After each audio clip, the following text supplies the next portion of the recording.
الحمدللہ وحدہ والصلاة والسلام علی من لا نبی بعدہ۔ معزز سامعین، سبحان اللہ و بحمدہ سبحان اللہ العظیم۔ بندے کو کسی چیز سے محبت ہو جائے تو اللہ تعالیٰ اسی پہ اس کی زندگی جو ہے کا خاتمہ ہوتا ہے، اور اللہ تعالیٰ اس محبت کی وجہ سے اس کی زندگی بھی بدل دیتے ہیں۔ ایک بزرگ تھے ریاض میں، انہوں نے یہ حدیث سنی نبی علیہ السلام کی کسی درس کے اندر کہ کلمتان خفیفتان علی اللسان ثقیلتان فی المیزان حبیبتان الی الرحمن سبحان اللہ و بحمدہ سبحان اللہ العظیم۔ رواہ البخاری۔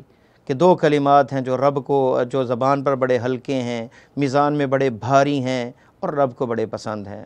اس بندے نے یہ حدیث سنی، یاد کر لی۔ اب جس مجلس میں بیٹھتا تو کہتا ایک حدیث سن لیں، ان کو سناتا حدیث، شادی ہو، غمی ہو، خوشی ہو، جہاں بھی ہو، یہ اس کا طریقہ تھا، اور پڑھتا رہتا۔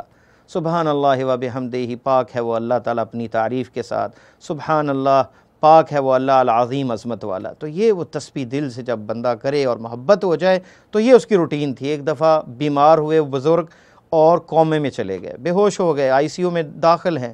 2-3 دن بے ہوش ہونے کے بعد ہوش آتی ہے۔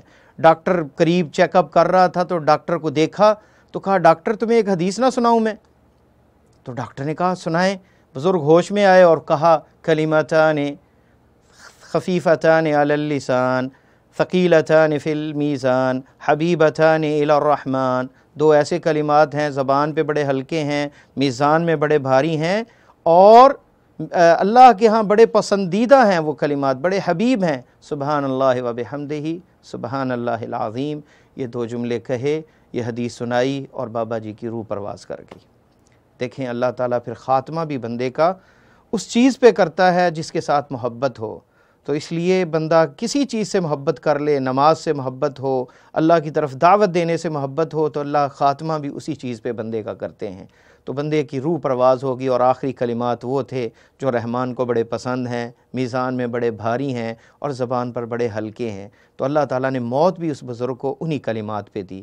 تو اس لیے اچھی چیزوں سے محبت کریں، اللہ کے ذکر سے محبت کریں، اور اللہ تعالیٰ کی عبادت سے محبت کریں، خیر کے کاموں کا اپنے آپ کو عادی بنائیں، کیونکہ خاتمہ اگر خیر پہ ہو گیا تو کامیابی ہی کامیابی ہے، اور خاتمہ اگر شر پہ ہو گیا، برائی پہ ہو گیا، تو ناکامی اور بربادی ہی بربادی ہے۔ اللہ سے دعا ہے کہ اللہ ہمارا خاتمہ ایمان پہ فرمائے۔ سبحانک اللہم بحمدک اشہد ان لا الہ الا انت استغفرک و اتوب الیک۔